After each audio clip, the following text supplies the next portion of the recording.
Hello hi. ഇത് UK ബെൽഫാസ്റ്റിലെ kids ഹോസ്പിറ്റലിലെ emergency ഡിപ്പാർട്ട്മെൻറ്റിലെ ഒരു ക്യൂബിക്കിളാണ്.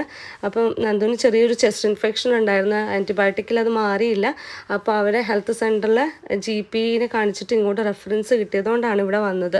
അപ്പോൾ ഞാൻ ആദ്യം പേടിച്ചായിരുന്നു. കാരണം മുമ്പ് വന്നിട്ടുള്ളവർ പറഞ്ഞത് 10-12 മണിക്കൂർ വെയിറ്റ് ചെയ്താലും ഉള്ളിൽ കയറാൻ ബുദ്ധിമുട്ടാണ്, അത്രയും തിരക്കായിരിക്കുന്നതാണ്. പക്ഷെ വന്നപ്പോൾ വലിയ കുഴപ്പമില്ലായിരുന്നു കേട്ടോ. 4 പേരേ ഉണ്ടായിരുന്നുള്ളൂ. അതുകൊണ്ട് സുഖമായിട്ട് കയറാൻ പറ്റി. പിന്നെ 4 to 6 hours ഉള്ളിൽ ട്രീറ്റ്മെൻറ്റ് എല്ലാം കഴിഞ്ഞ് ഇറങ്ങാനും പറ്റി. അത് വലിയ ദൈവാനുഗ്രഹമായിട്ട് തന്നെ കാണുന്നു. കാരണം അത്രയും സമയത്തിൻ്റെ ഉള്ളിൽ ഇവിടെ നിന്ന് പോകാൻ പറ്റും എന്നുള്ളത് ആരും പറഞ്ഞാൽ പോലും വിശ്വസിക്കില്ല. എനിവേ വന്നു, ഡോക്ടർ കണ്ടു. ചെസ്റ്റ് ഇൻഫെക്ഷൻ ആണ്, അത് വീസം ഉണ്ടെന്നൊക്കെ കണ്ടപ്പം നെബുലൈസേഷൻ കൊടുത്തു. പിന്നെ ഒരു ഡോസ് വേറെ ആൻറ്റിബയോട്ടിക്കും സ്റ്റാർട്ട് ചെയ്തു. പിന്നെ എല്ലാ മെഡിക്കേഷനും നമുക്ക് ഇവിടെ നിന്ന് തന്നെ തരും. നമ്മൾ പുറത്ത് ഫാർമസിയിൽ നിന്നൊന്നും മേടിക്കേണ്ട ആവശ്യമില്ല.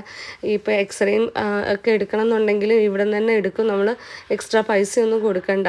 അപ്പോൾ നന്ദു നെബുലൈസേഷൻ കഴിഞ്ഞപ്പോൾ ഭയങ്കര ടയേർഡായി. അപ്പോൾ അവിടെ തന്നെ ഉള്ള കഫ്തീരിയയിൽ പോയിട്ട് അവിടെ ഉള്ള ഫുഡ് മേടിച്ച് കഴിച്ചു.